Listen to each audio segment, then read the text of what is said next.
ভোগৰ ভোগজৰালৈ আকৌ আহিল হেঁপাহৰ ভোগালী। প্ৰাপ্তিৰ হাঁহিৰে অসমীয়াই ভেলাঘৰত খাব তৃপ্তিৰ এসাঁজ।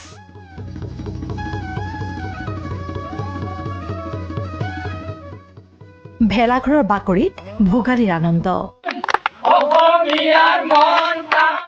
কোনোৱে যদি আজৰি ছিঙি আনিছে ছালৰ কোমোৰা, কোনোৱে আনিছে গঁৰালৰ তেলাল হাঁহ, লগতে আকৌ বিলৰ ডাঙৰ বৰালিটো। ভোগালী বিহুৰ আনন্দত এতিয়া অসমীয়াৰ হিয়া ৭খন ৮খন। আগফালত জুইৰ কাষত বহি পিঠা পনা লাৰু জা জলপানৰ সোৱাদ লৈছে অসমীয়াই।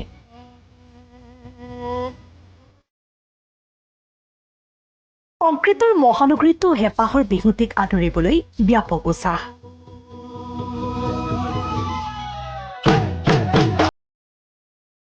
পিঠা পনা গুৰ গাখীৰেৰে ভৰিছে মহানগৰীৰ প্ৰতিখন বজাৰ।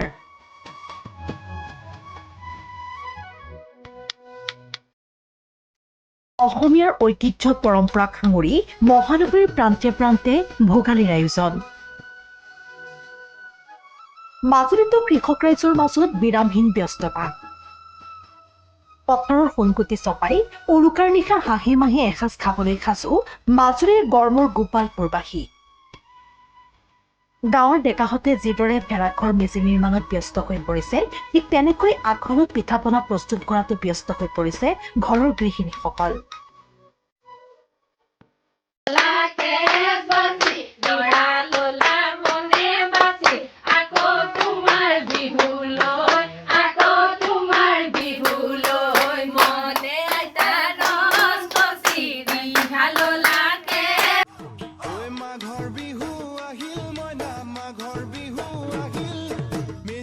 এই দৃশ্য কলিয়াবৰৰ ঔগুৰি গাঁৱৰ।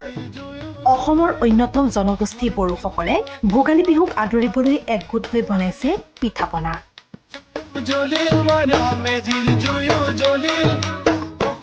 সমগ্ৰ অসমবাসীলৈ বড়ো ভাষাতে জনাইছে ভোগালী বিহুৰ শুভেচ্ছা। मागो दमासि फोरबोनि थाखाय गोजोनग्लायनाय हामलायनाय थाबाय।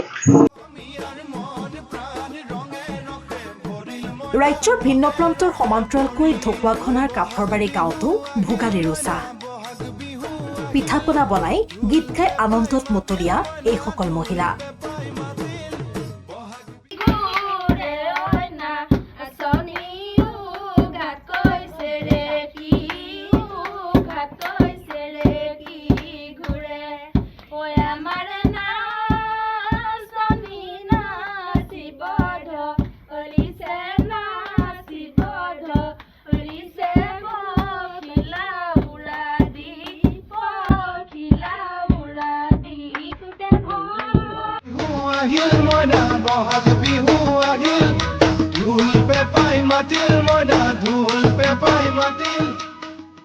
ইফালে বাক্সাৰ বাৰাপেটা আমগুৰিত প্ৰায় ৪০ ফুট উচ্চতাৰ মেজি তৈয়াৰ কৰি ভোগালী বিহু উদযাপনৰ প্ৰস্তুতি।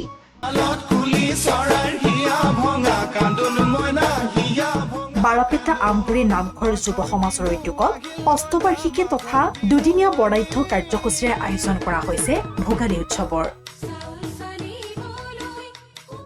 ইয়াকে লৈ আমি এটি প্ৰায় ৪০ ফুট উচ্চতাৰ মেজি সাজি উলিয়াইছোঁ আৰু এইবাৰ আমি দুদিনীয়াকৈ ভোগালী বিহু উদযাপনৰ প্ৰস্তুতি চলাইছোঁ।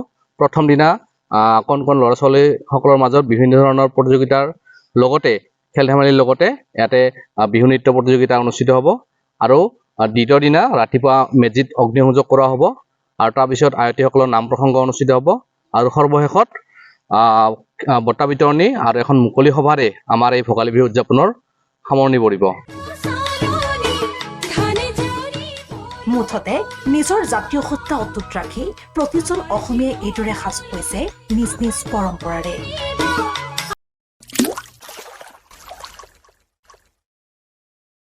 अन्नपूर्णा काव घी देश के हर एक खाने को लजीज बनाता है।